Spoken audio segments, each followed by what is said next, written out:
السلام علیکم. آج کا ولاگ اور مائنس نیوز سے فوزہ قسم رانا آپ کو بتائیں کہ آج کافی ساری ہلچل ہے. ایک تو جو تحریک تحفظ آئین پاکستان ہے اس میں جو ہلچل ہوئی ہے، خاص طور پر جو سیکٹری اس کے اطلاعات تھے حامد رضا صاحب، انہوں نے استعفیٰ دے دیا ہے. اور ایک بڑی اپڈیٹ یہ بھی ہے کہ سابق جسٹس جو استعفیٰ پہلے دے چکے تھے شاہد جمیل صاحب، انہوں نے جوائن کر لیا ہے. اب اس کے کیا پہلو ہو سکتے ہیں؟ کوئی آ رہا ہے تو کوئی جا رہا ہے. اور سیاستدان کیوں ڈر رہے ہیں تحریک تحفظ آئین پاکستان سے؟ کیونکہ جس طرح سے اس کو لیڈ کر رہے ہیں، خاص طور پر میں محمود اچکزئی کا ذکر کروں گی. آج جو نیوز کانفرنس کی ہے، اسد کیسر بھی اس میں شامل تھے. انہوں نے خاص طور پر جو جمہوریت اس وقت چل رہی ہے اس پر سوال اٹھائے ہیں. شیم ڈیموکریسی کا انہوں نے نام دے دیا ہے. تو کیا حامد رضا صاحب ڈر گئے ہیں؟ جس طرح سے مشن نور کی بات ہو رہی تھی کہ جو لوگ مشن نور کے تحت اذان دینے کو، اس ظلم و جبر کے خلاف جو سارا نظام چل رہا ہے اس پر تنقید کرنے کی بات کر رہے تھے، تو کچھ لوگوں نے فوری طور پر ایک وہ کہتے ہیں نا سڑک توڑ یو ٹرن لے لیا، جس میں حلیم عادل شیخ، علی محمد خان سمیت بہت سارے اور بھی پی ٹی آئی کے لیڈرز تھے. لیکن ہم نے یہ بھی دیکھا کہ جس طرح سے پاکستان تحریک انصاف کے جو عام فالورز تھے انہوں نے اس مشن کو کامیاب بنانے میں اپنا ایک رول پلے کیا. ایک تو اگر ہم بات کریں اس کے دو تین پہلوؤں کی، پہلا پہلو یہ ہے کہ اگر پاکستان میں مختلف عقائد والے لوگ بستے ہیں، چاہے وہ ودن مسلم جو ان کے عقائد ہیں ان کی ہم بات کر لیں یا پھر دیگر مذاہب کے ماننے والوں کی بات کر لیں، تو یہ ٹکراؤ نہیں ہونا چاہیے کہ کسی اور نے کوئی اور تحریک یا مشن جو ہے وہ شروع کیا تھا تو اس سے اس بات پر نفرت کی جائے. یہ ایک درست رویہ نہیں ہے. دوسرا میں یہ ضرور بات کروں گی کہ جس طرح سے پاکستان تحریک انصاف نے آج بڑے مطالبات کر دیے ہیں، جو آج ہم نے آپ کے لیے کچھ نوٹس تیار کیے ہیں اس کا اگر میں حوالہ دے دوں تو عمران خان کے جو تمام تر مقدمات ہیں، پاکستان تحریک انصاف کہہ رہی ہے کہ یہ یک طرفہ اور انتقامی کاروائیاں ہو رہی ہیں، ان کو فوری طور پر ختم کیا جائے. اور پاکستان تحریک انصاف کے ساتھ جو سیاسی تعصب ہے جو اپنایا جا رہا ہے اور منصفانہ اور شفاف عدالتی عمل جو ہے اس کا حق نہیں دیا جا رہا ہے، عمران خان کو فیئر ٹرائل جو ہے وہ مہیا نہیں کیا جا رہا. پھر اس کے ساتھ ساتھ جو خاص طور پر پاکستان تحریک انصاف میں ایک ہی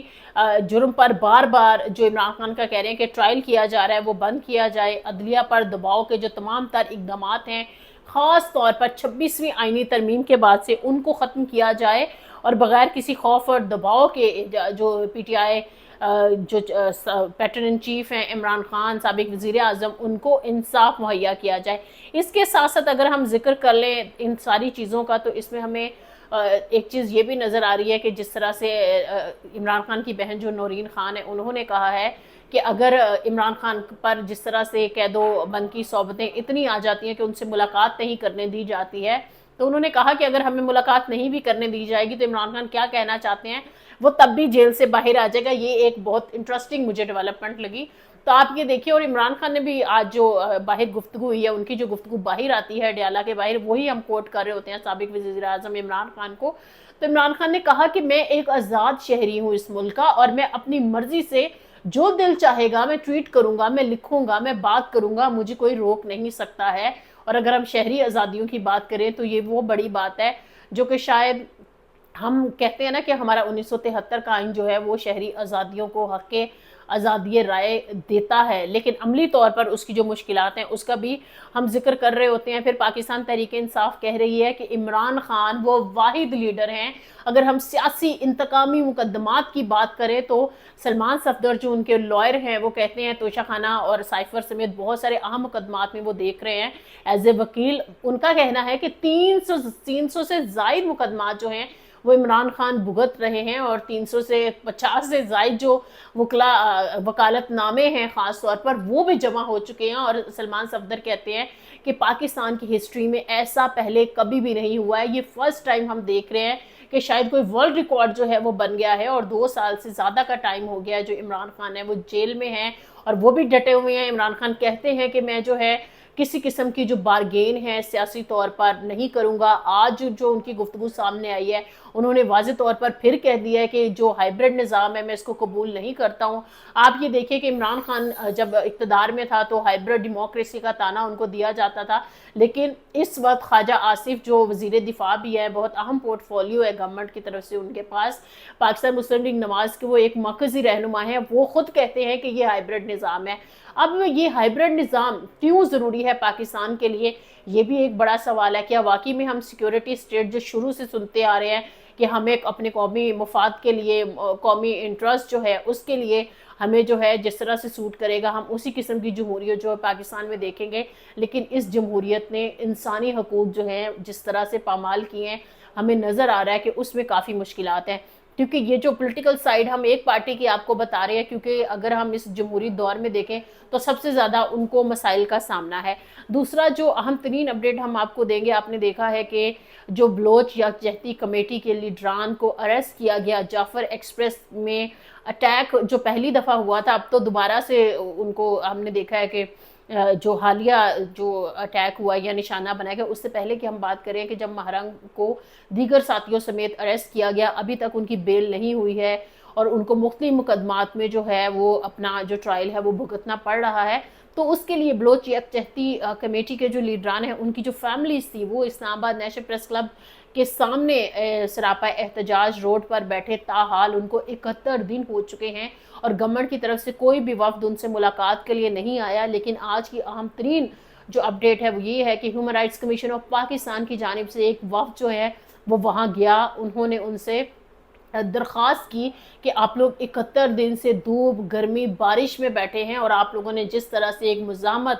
کا درس دیا ہے وہ ہم سب کے لیے ایک مثال بن چکا ہے۔ لیکن انہوں نے ریکویسٹ کی نادیہ بلوچ سے، جو کہ ڈاکٹر مہرنگ بلوچ کی بہن ہیں، ان سے کہ آپ لوگ جو ہے اپنے گھروں کو بخیر و عافیت واپس چلے جائیں، جس پر جو بلوچ یکجہتی کمیٹی فیملیز جو موجود ہیں اس پر انہوں نے 2 دن کا وقت مانگ لیا ہے۔ انہوں نے کہا ہے کہ ہم آپسی مشاورت کریں گے اور جمعے کو روز ایک اہم اعلان کریں گے۔ تو اب ہم دیکھتے ہیں کہ یہ اونٹ کس کروٹ بیٹھتا ہے۔ لیکن اس میں اہم ترین بات یہ تھی کہ وہ لوگ جو کہہ رہے ہیں ہم مشاورت کریں گے، ان کا کہنا یہ بھی ہے کہ اگر ہم جاتے ہیں تو ہم کس طرح سے دوبارہ واپس آئیں گے، کیا واقعی میں جو وفاقی دارالحکومت ہے اس پر دوبارہ سے ایک دفعہ جو مظاہرین آئیں گے، کیونکہ اس سے پہلے بھی ہم نے دیکھا ہے جب ڈاکٹر مہرنگ بلوچ خود سے لیڈ کر رہی تھی تو ایک بڑی تعداد میں جو قافلہ ہے وہ بلوچستان سے آیا تھا اور پھر کتنے دن وہ احتجاج جاری رہا تھا اور ہمیں ہیڈ لائنز ہر طرف اس احتجاج کی نظر آ رہی تھی۔ انفارچونیٹلی پاکستانی میڈیا پر بہت سارے جو کہتے ہیں نا فلٹرز لگے ہوئے ہیں کہ یہ بات کرنی ہے، یہ نہیں کرنی، اس ایشو پر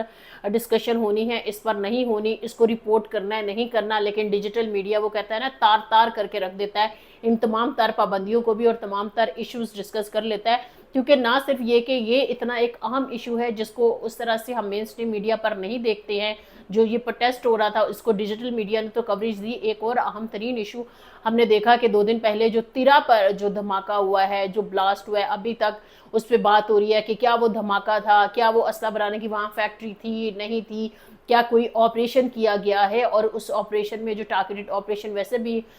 جو فتنۃ الخوارج کے لیے جاری ہیں، تو کیا تیرا میں جو آپریشن ہوا ہے کیا پہلے لوگوں کو وارننگ دی گئی تھی، عام شہریوں کی جانیں، معصوم بچے جو اس میں ہلاک ہوئے ہیں تو کیا ان کو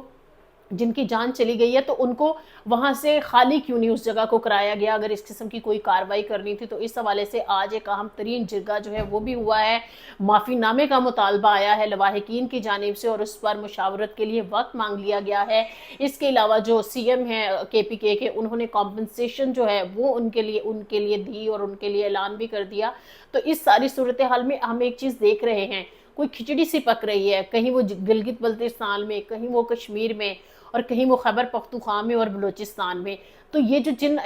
ہم کہہ لیں صوبوں کے نام لے رہے ہیں، اگر وہاں سے کھچڑی پک کر اسلام آباد کی طرف روانہ ہو گئی تو کیا ہم اس کو میرے خیال میں اپنی ڈشز میں سمو سکیں گے؟ کیا ہوگا؟ یا آنے والے دنوں میں جو اکتوبر نومبر ہے وہ مزید خطرناک ہو جائیں گے؟ اور جس طرح سے ہم دیکھ رہے ہیں کہ چیزیں جو ہیں وہ کنٹرولڈ طریقہ کار سے چل رہی ہیں، کیونکہ سابق وزیر اعظم عمران خان بھی کہتے ہیں کہ اگر جیسے ہی مجھے القادر میں اب بیل ملنی ہے تو انہوں نے توشہ خانہ 2 میں مجھے سزا دے دینی ہے۔ تو آپ یہ دیکھیں کہ اس طرح سے توشہ خانہ 2 کی جو ٹرائل ہے وہ جاری ہے اور نظر یہ آ رہا ہے کہ شاید اس طرف معاملہ جو ہے وہ بڑھ جائے گا۔ اب دیکھتے یہ ہے کہ کیا واقعی جس طرح سے سابق وزیر اعظم عمران خان کہہ رہے ہیں کہ پریشرائز کیا جا رہا ہے اور صورتحال جو ہے وہ بگڑی ہوئی ہے۔ اس کے ساتھ ساتھ یہ جو ہم اندرونی معاملات کو ڈسکس کریں، مائنس نیوز ہمیشہ فوکس کرتا ہے بیرونی معاملات پر بھی، کیونکہ پاکستان سعودیہ ڈیفنس ڈیل کا پھر میں ذکر کروں گی. اس کے بعد سے ہم نے دیکھا ہے کہ بگرام ایئر بیس کی جو بحث شروع ہوئی ہے، آج افغانستان میں بھی ایک بڑا اہم اکٹ ہوا ہے جس میں تمام تر کمانڈرز کو کہہ دیا گیا ہے کہ آپ تیاری پکڑ لیں، 1 انچ بھی امریکہ کو نہیں دینی ہے. تو کیا اگلے آنے والے 20 سالوں تک دوبارہ افغانستان میں جنگ رہے گی، یا پھر اسرائیل کو پاکستان سمیت دیگر ممالک پر مسلط کرنے کے لیے کوئی نیا ایڈونچر جو ہے وہ امریکہ کرنے جا رہا ہے؟ لیکن سوال یہ ہے کہ صدر ٹرمپ جو ہے وہ کریڈٹ لیتے ہیں، وہ بات کرتے ہیں جی میں تو جنگیں ختم کرانے آیا ہوں، میں نے 7 جنگیں ختم کرائی ہیں. لیکن بندہ ایک سوال ان سے بنتا ہے کہ 2 جنگیں آپ نے شروع بھی کروائی تھی. ایک وہ جنگ تھی جو اسرائیل نے ایران پر اٹیک کیا تھا، اور ایک جنگ وہ تھی جو مودی نے پاکستان کے ساتھ مس ایڈونچر کرنے کی کوشش کی اور دونوں کو منہ کی کھانی پڑی. تو میرے خیال میں ایک ایڈونچر شاید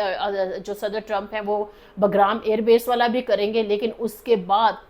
اس خطے میں ایک نیا تناؤ، ایک نئی جنگ، ایک نئی کشیدگی ہمارے سامنے آ جائے گی. اور پاکستان نے ہمیشہ ہمیں نظر آیا 1947 سے لے کر اب تک جب بھی موقع ملا ہے ہمارا ٹلٹ امریکہ کے ساتھ بحالی تعلقات، بہتری تعلقات پہ رہے ہیں. لیکن کیا ہماری جو خارجہ امور کی پالیسی ہے ہم مزید افورڈ کر سکتے ہیں کہ ہم پرو امریکہ فورن پالیسی جو ہے ترتیب دے کر اپنے مفادات حاصل کرتے رہیں؟ یہ ایک ایسا سوال ہے جو پاکستان کی اندرونی سیاست اور بیرونی محاذوں کے لیے بہت اہم نکات جو ہے وہ آپس میں جوڑتا ہے. فردر اپڈیٹس کے لیے مائنس نیوز کو فالو کرتے رہیے. امید کرتے ہیں کہ آنے والے دنوں میں اگر پروٹیسٹ، مظاہرے یا کسی قسم کی ریولوشن آتی ہے تو وہ پرامن ہوگی، وہ خونی نہیں ہوگی، جس میں آپ اور ہم سب محفوظ ہوں گے. آج کے لیے اتنا ہی.